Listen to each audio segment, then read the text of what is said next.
this stuff happen. See, you don't realize somebody has to think about the job before somebody does the job. That was too much. Okay, what I'm saying is, you wouldn't even be involved in that if somebody didn't have the idea to start it. You work at a school, you work at a company, you work somewhere because somebody had an idea, it began to grow, and now the person who has the ideas has to keep thinking about more ideas in order for you to continue to work. The moment they stop thinking is the moment you stop getting paid. Yes. Okay. All right. We'll move on. So somebody has to cast vision, and other people have to swing hammers.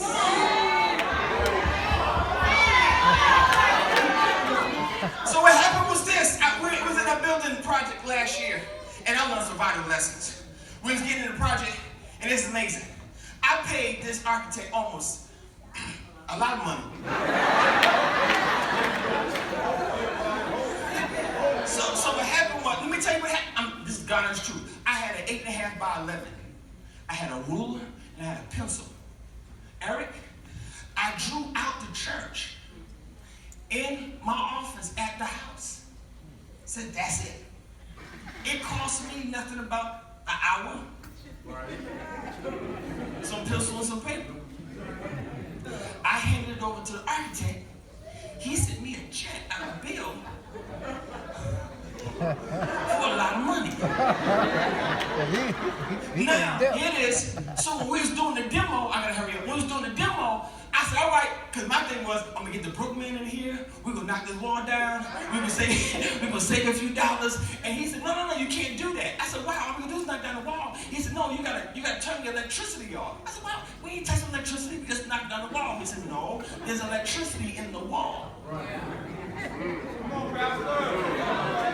And while you think it's just knocking down the wall, you're gonna get somebody killed.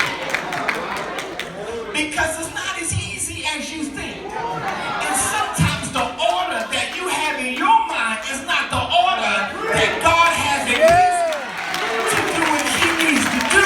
That's why you gotta pass your desires on to God and let him be able to architect the design for your future, because there's some things you simply do not know and you simply do not understand. And so it is that he begins to work his plan. He's working what God has given him. And the Bible says that Sanballat and the people begin to talk about him, and they begin to talk about it and say this, that, and the third about him. I don't know if you've ever been there when people talk about you and they don't even know you. Yeah. They spread lies about you, saying you did this.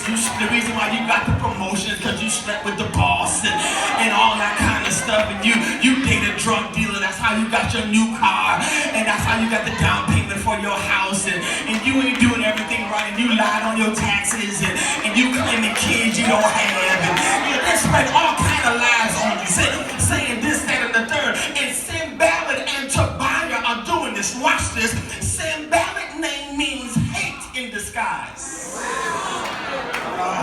Sanballat means hate in disguise. In other words, there are people with you who don't like you, but you don't even know it because they hide their hate behind their smile. Sanballat is the guy who goes with you, trying to befriend you, but don't like you. See, I've learned that jealousy only comes from people who want what you have. I'm sorry. And only they look at you and want what you have. The question is, can you handle what I have? You like my truck, you want the container. You like my house, you want the mortgage.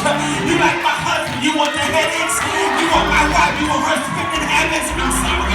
Can you handle? I just want to know if you can handle. Tell your neighbors you can't handle. Jealous of what you have. And then you not only have Sanballat, you have somebody say Tobiah. Tobiah name means distinguished of the Lord. So I got confused about Tobiah's name because his name means distinguished of the Lord, or Jehovah is good. Then it made sense after I began to read it again. The problem is he's connected to somebody who hates under disguise, which means Tobiah is the person who's trying to fit in where they can fit in. Okay, I'm sorry. They're really good, but they're hanging out with the wrong people trying to fit in because they think if I connect with them, I'll be better off. Okay? In other words, insecure people will always hang around other people who will feed their ego that make them feel better about themselves, and you don't realize that that will manipulate you, control you, make you feel good about you as long as they can use you. As soon as they're done with you, they will wash their hands of you, bring you out and leave you on the side of the road because they never liked you, they were only using you. And Tobiah got to get his footing to realize that God made him greater than to be somebody trying to fit in where he does not fit in.